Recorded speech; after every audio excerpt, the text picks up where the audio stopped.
you check the children? Show a little mad sometimes. Hi, I'm Chucky. Wanna play? Sometimes. That is what You're gonna need a bigger boat. Well, hello there, Fright fans, and welcome to the Horror Show. I'm Jaime and Fuego, and so very stoked to be rounding out some more of the last couple that we had not had the opportunity to review following this year's International Horror and Sci-Fi Film Festival.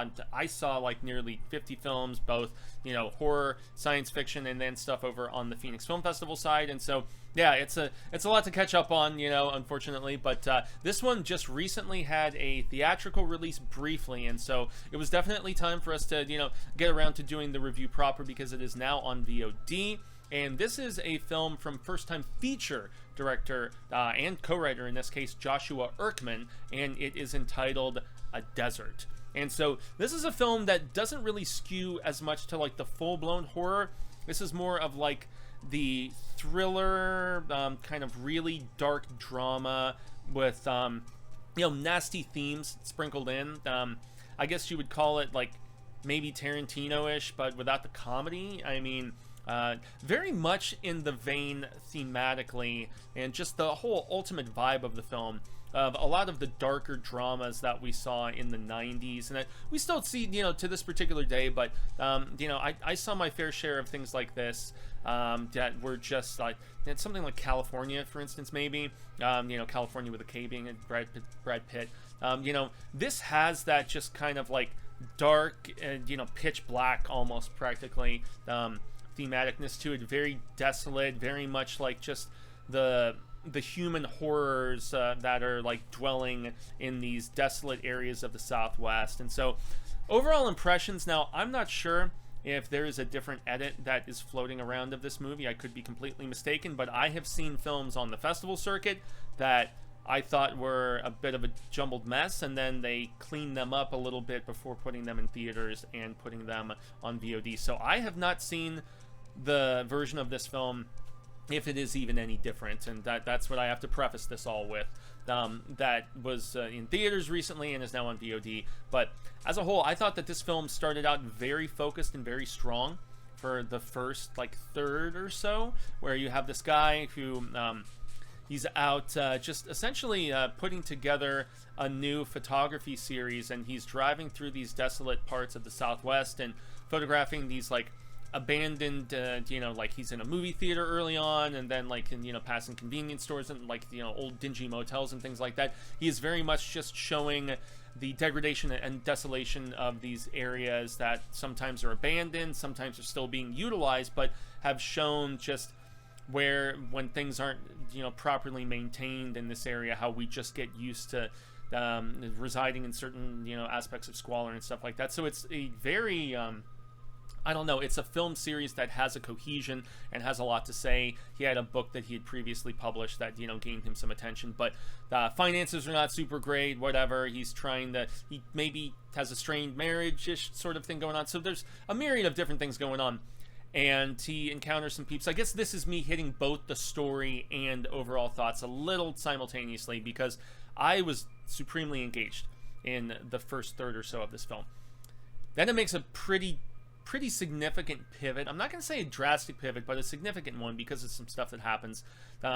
Focus shifts, and then there are a lot of, and this is non-spoiler, guys, so I'm not going to get into too much, but I feel like the back half especially of this movie, it starts to introduce a lot of themes, especially in the third act, that I'm not going to say they weren't earned, but I don't think they were explored quite as in-depthly as they needed to be. And like we're not even talking any foreshadowing or like previous indications. Like, I mean, it's there are two characters that are encountered by this photography guy at a you know, seedy motel kind of in the middle of nowhere, and they are kind of the linchpin for when like the narrative takes some drastic turns, and, you know, some other characters are introduced in. But then it kind of goes off the rails and explores rather briefly, actually, a whole ton of different themes, adds a few more characters that I don't really know if they have enough time to shine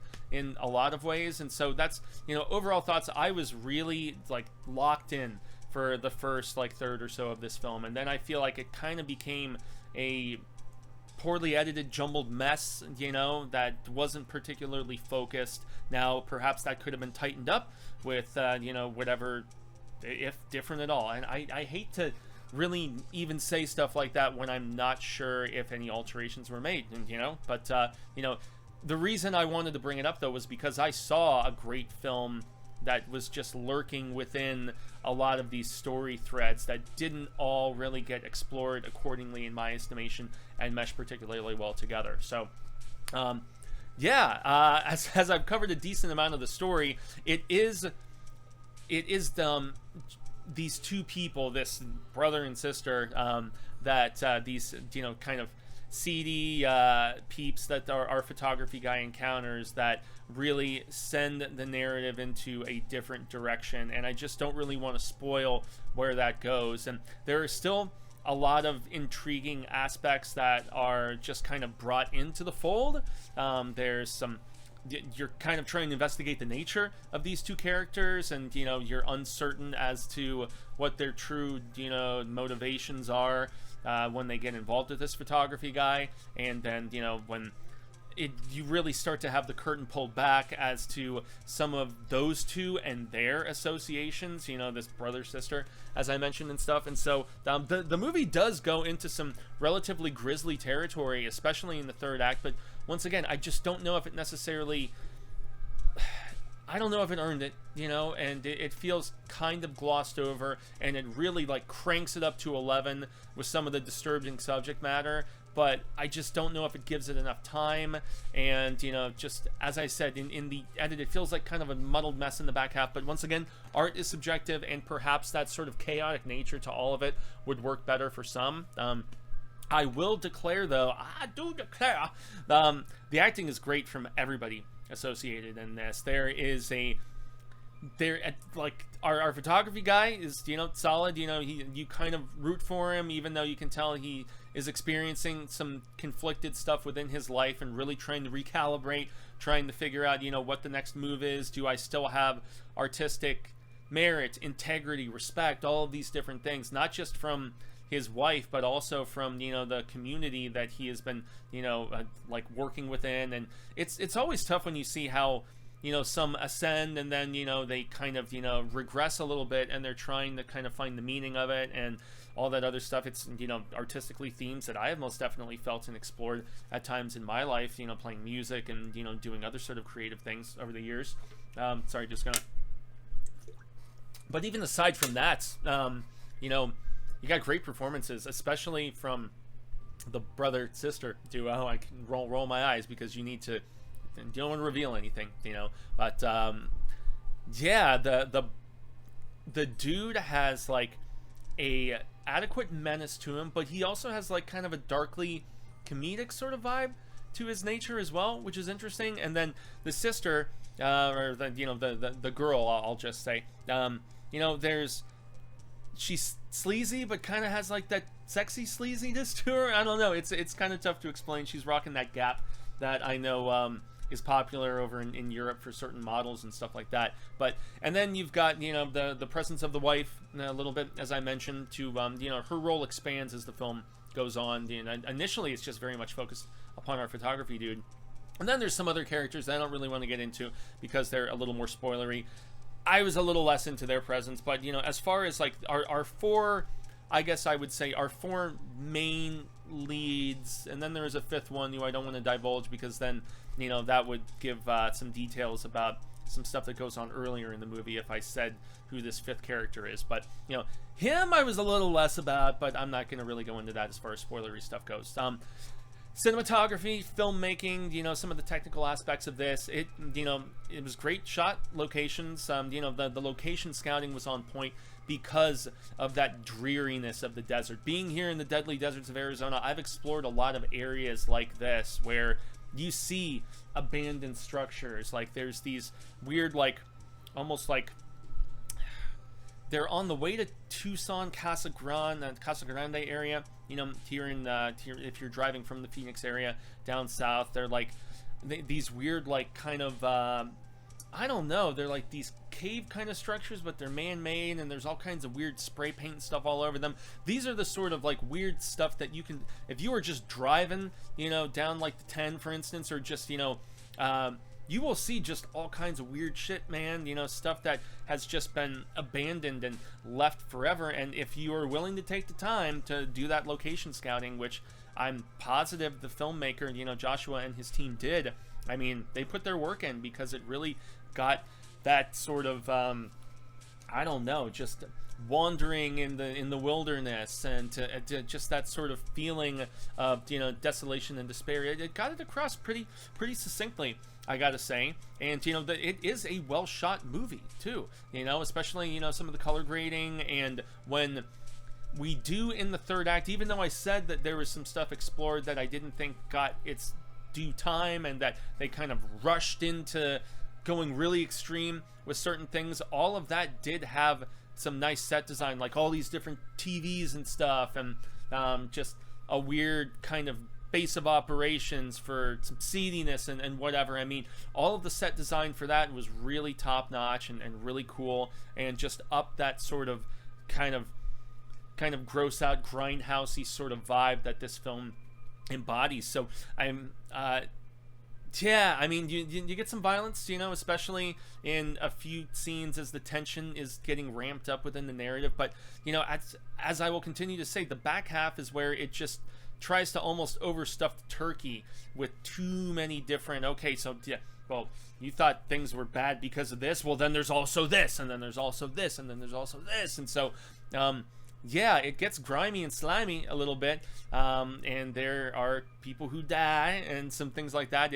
But, you know, once again, this is more of like the violent crime thriller with, you know, some of the horrific and unsettling themes going down, you know. But yeah, pretty much everything in this film is a recommendation from me, aside from what happens with the narrative in the back half. So it's definitely a mixed one for me. It's not one that I'm going to denounce and say you shouldn't watch, because of the fact that, you know, it had a lot of good stuff going on. So it's not me denouncing this and saying don't check it out. You can rent it on VOD. I think it's like what, $5.99, $6.99, something like that. So if you are into this sort of dark, dramatic thriller with some action sprinkled in, and then getting to see the dark underbelly of the human condition explored, sort of thing, I don't know, you may find a little bit more merit in this one than I did. You know, I always try to give a very objective review to something, as opposed to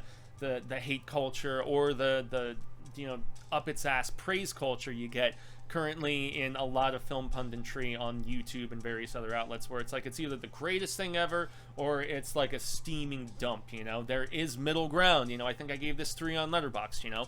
And so yeah, guys, that is going to be my thoughts on A Desert. You know, it was flawed, but it had its merits. And honestly, especially with this being Erkman's first time making something, I think that with a tighter, more focused script in some ways, with a lot of the sensibilities that he kind of just looked into and all of this, and I love the exploration of the darker side of the human condition, and I've always been into that sort of storytelling, you know, especially with some of the films that I mentioned that came out in the, you know, early to mid 90s and things of that nature. And I do like the fact that it kept it pretty pitch black. It didn't try to go like super Tarantino with tons of humor.